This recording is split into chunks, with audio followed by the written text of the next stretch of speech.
नमस्कार दोस्तों, OCN network में आपका स्वागत है।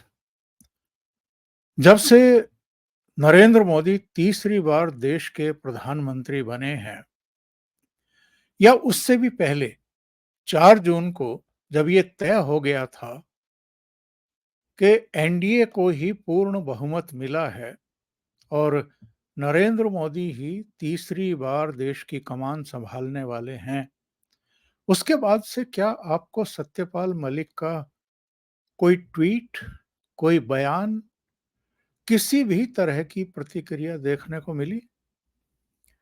नहीं दी।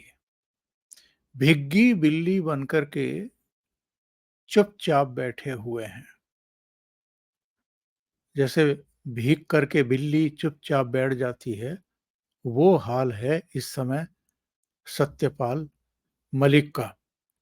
वरना तो 2023 से ही, बल्कि उससे भी पहले से, जब ये 13 महीने का आंदोलन यहाँ दिल्ली में चल रहा था किसानों के नाम पर, उस समय से ही ये लगातार वोकल थे, लगातार बयानबाजी कर रहे थे, नरेंद्र मोदी को किसान विरोधी बता रहे थे और एक तरीके से उनके खिलाफ इन्होंने मोर्चा खोल रखा था।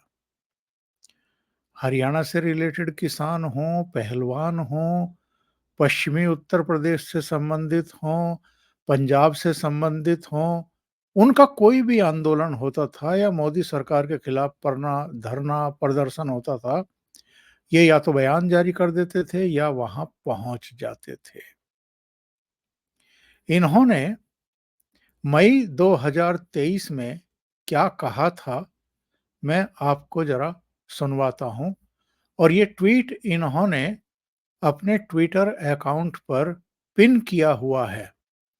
ये 22 मई 2023 का इनका बयान है, जिसमें इन्होंने यहाँ लिखा हुआ है, अगर 2024 में नरेंद्र मोदी को नहीं हटाया तो ये डेमोक्रेसी को खत्म कर देगा, चुनाव ही नहीं होगा। फिर मैं देश के लोगों से कहना चाहता हूं, आखिरी मौका है, ये इस बार जाति धर्म सब छोड़कर इनके खिलाफ वोट करो, वरना आगे आपको वोट का भी मौका नहीं मिलेगा। सत्यपाल मलिक, पूर्व गवर्नर। और इनका ये वीडियो भी है, जरा सुन ले। मैं बता रहा हूँ, अगर 24 में नरेंद्र मोदी को नहीं हटाया गया तो डेमोक्रेसी को खत्म कर देगा, चुनाव ही नहीं होगा। फिर ना सिर्फ चीटों की तरह कहेगा मैं ही हूँ। अब देखो ना, पंजाब में एक दिन उनका ट्रैफिक, एक दिन गाड़ी रुक गई, कहीं प्रदर्शन कर रहे थे किसान, कोई वायलेंट वो नहीं था, उसी को कह रहे आज मैं जान बच गई मेरी, मैं बच के आया हूँ। ये कायर भी हैं। 8 मिनिस्टर्स तो अपनी मिनिस्ट्री में जाते भी नहीं है, क्योंकि उनका सारा काम पीएमओ देखता है। प्राइम मिनिस्टर एब्सोल्यूट पावर चाहते हैं हर चीज वही तय कर रहा है। आप देखो ना कि पुलिया का भी उद्घाटन होगा तो वही करेंगे। और ये मुझे चाहे नुकसान पहुंचाना, तो इनकी औकात नहीं है कि नुकसान पहुंचा दे। मेरी 5 स्टेट में मेरी कम्युनिटी के लोग रहते हैं और मैं घूमता हूँ गाँव, सब इनका इलाज कर देंगे अगर मुझे कोई नुकसान पहुंचाया गया। देश के लोगों को मैं ये कहना चाहता हूँ कि आखिरी मौका है, इस बार जाति संप्रदाय धर्म सब भूल के इनके अगेंस्ट वोट करो, वरना कभी वोट का भी मौका नहीं मिलेगा। मैं बता रहा हूँ। ये है सत्यपाल मलिक का वो बयान जो इन्होंने अपने ट्विटर अकाउंट पर पिन किया हुआ है, अभी भी है। लेकिन जिस दिन से रिजल्ट आए हैं, और अब तो प्रधानमंत्री मोदी ने शपथ भी ग्रहण कर ली है, हालांकि शपथ ग्रहण से पहले सत्यपाल मलिक की जबान बोलने वाला एक और आदमी था। बल्कि हम अगर ये कहें कि सत्यपाल मलिक इन्हीं की जबान बोल रहे थे तो कुछ भी गलत नहीं होगा।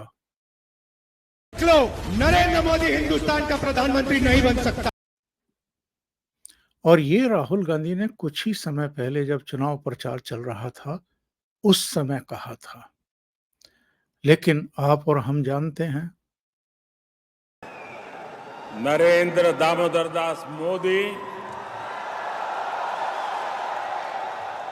ईश्वर की शपथ लेता हूं कि मैं विधि द्वारा स्थापित भारत के संविधान के प्रति सच्ची श्रद्धा और निष्ठा रखूंगा। मैं भारत की प्रभुता और अखंडता अक्षुण्ण रखूंगा।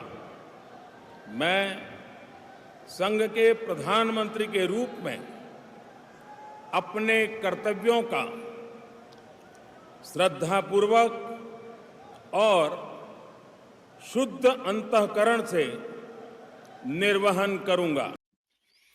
तो राहुल गांधी और सत्यपाल मलिक नरेंद्र मोदी को तो नहीं रोक पाए साहब। सत्यपाल मलिक लोगों से कह रहे थे, किसानों से कह रहे थे, जाटों से कह रहे थे कि और धमकी दे रहे थे कि मेरा तो ये कुछ बिगाड़ नहीं सकते, कुछ उखाड़ नहीं सकते। 5 राज्यों में मेरी कम्युनिटी के लोग हैं और पता नहीं क्या कर देंगे नरेंद्र मोदी का। और राहुल गांधी कह रहे थे कि नरेंद्र मोदी अब प्रधानमंत्री नहीं बन सकते। और यही जबान किसने बोली थी जरा याद करिए। इन्हीं की पार्टी के मणिशंकर अय्यर ने कहा था कि मैं लिख करके देता हूं कि नरेंद्र मोदी प्रधानमंत्री नहीं बनेंगे, नहीं बनेंगे, नहीं बनेंगे।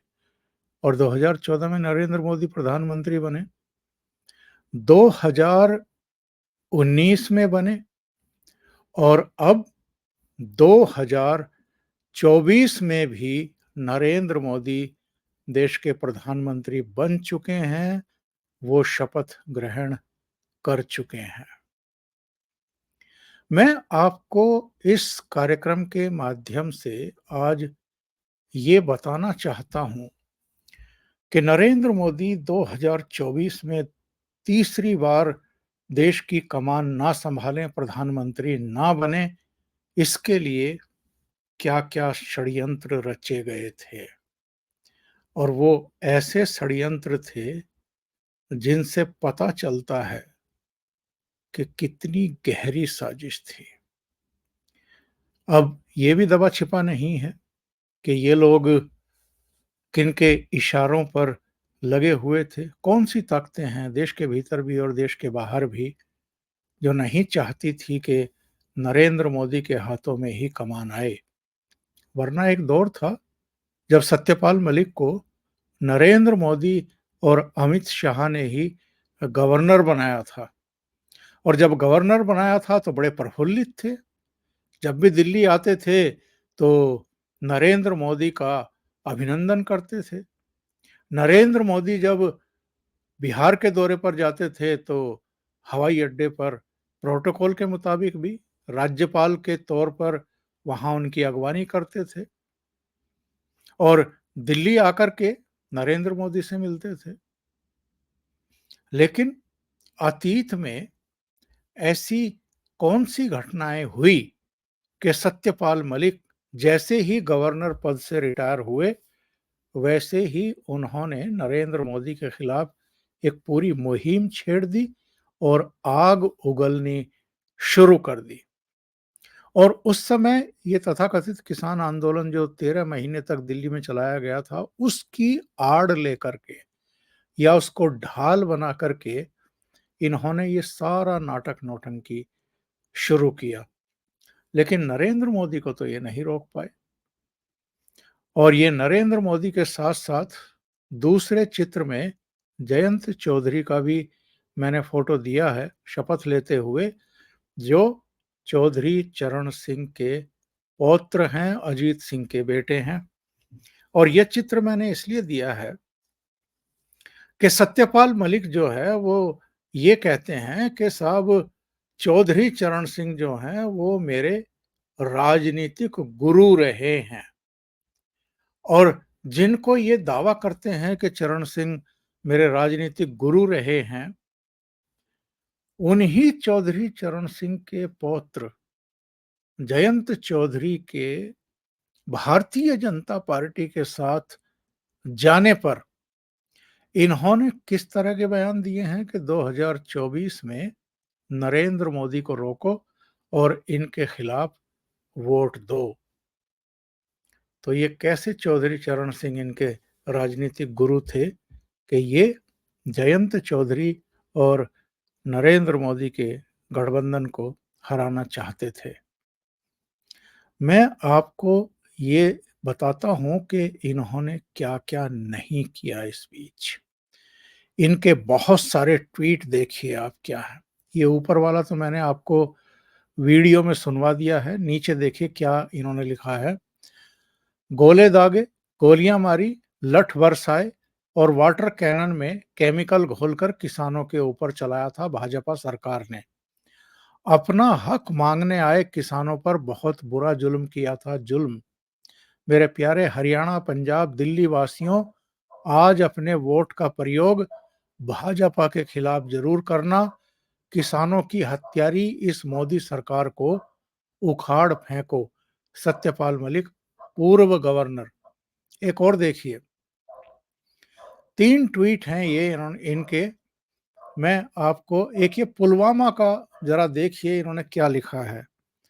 पुलवामा वाले ट्वीट में ये लिखते हैं कि सत्ता के लालची भेड़ियों ने 5 साल पहले आज ही के दिन 14 फरवरी 2019 को पुलवामा हमले में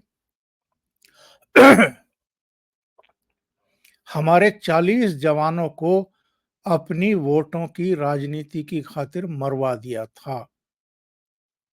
पुलवामा हमले में शहीद सीआरपीएफ के अमर वीर जवानों को कोटि कोटि नमन। सत्यपाल मलिक, पूर्व। और एक किसान का फोटो लगा करके ये लास्ट वाले पेज पर देखिए। मेरे प्यारे देशवासियों, आप सभी को नमस्कार। जैसा कि आप सबको पता है, कल 26 अप्रैल को दूसरे चरण का मतदान है। कल वोट डालने वाले सभी मतदाताओं से मेरी अपील है कि मतदान से पहले ये वीडियो जरूर देखें और आपके साथ हुए इस अन्याय का बदला कल वोट की चोट से लेना। ऐसे अनगिनत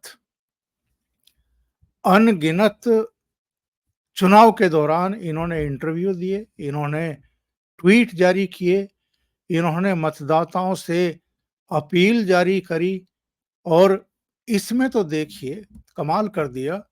इसमें जो केएल शर्मा अमेठी से अपना नॉमिनेशन दाखिल कर रहे हैं उसका चित्र लगाया इन्होंने और ये ट्वीट किया। कांग्रेस पार्टी ने लोकसभा सीट अमेठी से बहुत ही साधारण से कार्यकर्ता को अपना उम्मीदवार घोषित किया है। मुझे उम्मीद है कि वो भारी मतों से विजयी होंगे। और इधर राइट साइड में जरा देखिए, इन्होंने एक जयपुर ग्रामीण से जो प्रत्याशी था कांग्रेस का, उसको अपने बगल में बैठा करके और ये अपील जारी की थी। धनखड़ के बारे में, जो उपराष्ट्रपति हैं, उनके बारे में इन्होंने बहुत आपत्तिजनक ट्वीट जारी किया था। जगदीप धनखड़ देश के सर्वोच्च पदों में से एक पद पर बैठे हैं और उनकी मिमिक्री हुई तो उन्होंने इसे जाट समाज और किसान कौम का अपमान बता दिया। 13 महीने वाले किसान आंदोलन में किसान जब दिल्ली की सड़कों पर तानाशाह सरकार के खिलाफ बैठे थे तो धनखड़ जो है वो चुप बैठे हुए थे। और ऊपर देखिए क्या लिखा है कि झुका हुआ जाट और टूटी हुई खाट किसी काम की नहीं है। ये है सत्यपाल मलिक। और जरा ये देखिए कि जब ये महिला पहलवान जंतर मंतर पर बैठी थी तो सत्यपाल मलिक और चौधरी वीरेंद्र सिंह उस समय भारतीय जनता पार्टी में ही हुआ करते थे, किस तरीके से जंतर मंतर पर पहुंच गए थे। और इतना ही नहीं, सत्यपाल मलिक का जरा ये देखिए, राहुल गांधी के पास पहुंच गए थे और वहां पर इंटरव्यू भी दिए। और इनके निशाने पर कोई और नहीं था। जिस तरह राहुल गांधी बदजुबानी करते हैं नरेंद्र मोदी के बारे में, उसी तरीके से उस इंटरव्यू में इन्होंने भी नरेंद्र मोदी को ही टारगेट बनाया था। ऐसे अनेक चित्र हैं जो ये दर्शाते हैं कि ये किस तरीके से एक मुहिम में लगे हुए थे। करण थापर ने एक इनका इंटरव्यू लिया। करण थापर ने इनसे पूछा कि अमित शाह को तो आप रिपोर्ट करते थे जब गवर्नर थे, और आपने कहीं ये कहा था कि साहब अमित शाह ने मुझसे ये कहा था कि नरेंद्र मोदी का, प्रधानमंत्री का दिमाग घूम गया है, दिमाग फिर गया है। तो आपने जो ये बयान दिया था, क्या ये सही है? तो पता है इन्होंने क्या कहा? इन्होंने कहा कि नहीं, मैंने ये झूठ बोला था। अमित शाह ने नरेंद्र मोदी के बारे में ऐसा कुछ भी नहीं कहा था। अब आप अंदाजा लगाइए कि सत्यपाल मलिक सत्यपाल ही है या झूठपाल है। और इन्होंने पूरी मुहिम चलाई थी कि जो जाट बाहुल्य, किसान बाहुल्य इलाके हैं, पश्चिमी उत्तर प्रदेश के भी, राजस्थान के भी और हरियाणा के, पंजाब के भी, वहां भारतीय जनता पार्टी हार जाए और किसान और जाट जो हैं उसके खिलाफ एक मुश्त वोट करें। इसके बावजूद भारतीय जनता पार्टी ने पश्चिमी उत्तर प्रदेश की जहां जाट हैं, जिन सीटों पर, जिन क्षेत्रों पर, वो सीटें फिर से जीतने में कामयाबी हासिल की। अलीगढ़ में भारतीय जनता पार्टी 15,000 से ज्यादा वोटों से जीती। आगरा में तो 2,71,000 वोटों के अंतर से जीती। अमरोहा में भी 28,000 से ज्यादा वोटों से। बागपत में तो 1 लाख करीब 60,000 वोटों से जीती है। बिजनौर में 37,000 से ज्यादा वोटों से जीती है। बुलंदशहर में 2,75,000 वोटों से जीती है। फतेहपुर सीकरी में 43,000 से जीती है। गौतम बुद्ध नगर में 5,59,000 के अंतर से, गाजियाबाद में 3,36,000 के अंतर से, हाथरस में भी करीब 2.5 लाख के अंतर से, मथुरा में तो करीब करीब 3 लाख के अंतर से, मेरठ शहर में जरूर, मेरठ मवाना सीट पर जरूर उसको भारी मुश्किलों का सामना करना पड़ा क्योंकि समीकरण ऐसा फंस गया था, लेकिन वहां भी वो जीती 10,000 से ज्यादा वोटों के अंतर से। इसी तरीके से हरियाणा की 5 सीटें उसने जीती, भारतीय जनता पार्टी ने। कुरुक्षेत्र में 29,000 से ज्यादा वोटों से। करनाल की तो मनोहर लाल खट्टर ने करीब 2,32,000 के अंतर से। भिवानी महेंद्रगढ़ सीट से धर्मवीर सिंह ने 41,000 के अंतर से। राव इंद्रजीत सिंह ने गुड़गांव सीट करीब 75,000 के अंतर से, और फरीदाबाद में कृष्णपाल गुर्जर ने 1,72,000 वोटों से जीतने में कामयाबी हासिल की। हाँ, इनका दुष्प्रचार कह लीजिए, किसान आंदोलन का असर कह लीजिए, महिला पहलवानों का जंतर मंतर पर धरना प्रदर्शन और मोदी सरकार के खिलाफ विश्वमन कह लीजिए, और ये उस समय पता भी चल गया था कि भूपेंद्र सिंह हुड्डा का परिवार उनके पीछे है और उनका टारगेट लोकसभा चुनाव हो ना हो, पर आने वाले विधानसभा चुनाव हैं और वो फिर से हरियाणा में वापसी करना चाहते हैं, नरेंद्र मोदी और भारतीय जनता पार्टी को बदनाम करके।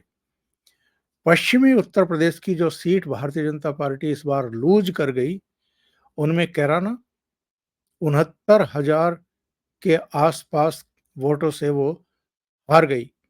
मुरादाबाद की सीट हारी 1,05,000 वोटों से। मुजफ्फरनगर में संजीव बालियान हारे 24,000 वोटों से, 24-25,000 वोटों से। सहारनपुर सीट जो पिछली बार मायावती जीती थी, इस बार कांग्रेस जीत गई और इमरान मसूद वहां से 64,000 वोटों से जीते। और संभल में भी जियाउर रहमान जीते, जो बर्क के बेटे हैं, करीब करीब 1.25 लाख वोटों से ये जीत गए।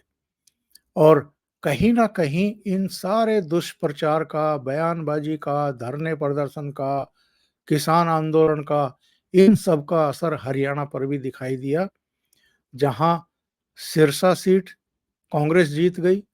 इसके अलावा अंबाला जीत गई, हिसार जीत गई, सोनीपत जीत गई और रोहतक सीट जीत गई। रोहतक से तो दीपेंद्र हुड्डा ने 3,45,000 वोटों से जीत दर्ज की। सोनीपत में जरूर कांग्रेस के कैंडिडेट सतपाल ब्रह्मचारी का जीत का अंतर करीब 21,816 का रहा। पर हिसार से अगेन 63,000 वोटों से जेपी जीते और अंबाला में वरुण चौधरी इनके कैंडिडेट 49,000 वोटों से जीते और सैलजा ने तो 2,68,000 वोटों से जीत दर्ज की। तो इन्होंने कोई कसर बाकी नहीं छोड़ी थी कि नरेंद्र मोदी चुनाव हारे और कांग्रेस को ये मदद करें। लेकिन जब से इनको पता चला कि साहब नरेंद्र मोदी ही तीसरी बार फिर से प्रधानमंत्री बनने जा रहे हैं, इनके लाख घोड़े दौड़ाने के बावजूद, तब से भीगी बिल्ली बन करके चुप्पी साध करके बैठ गए हैं। कोई बयान अब नहीं आ रहा है। अभी के लिए इतना ही। बहुत बहुत धन्यवाद। अगर आपको ये चैनल और इसके कंटेंट पसंद आ रहे हैं तो लाइक करें, कमेंट करें, वीडियो को शेयर करना ना भूलें। अभी तक अगर आपने ये चैनल सब्सक्राइब नहीं किया है तो सब्सक्राइब कर लें और साथ में लगे बेल आइकॉन को दबा दें ताकि आगे आने वाले वीडियो और उनके नोटिफिकेशन आप तक पहुंचते रहें। आप चैनल को अगर कंट्रीब्यूट करना चाहते हैं तो वीडियो के नीचे लिंक दिए हुए हैं, वहां जा करके आप अपना कंट्रीब्यूशन दे सकते हैं। बहुत बहुत धन्यवाद। नमस्कार।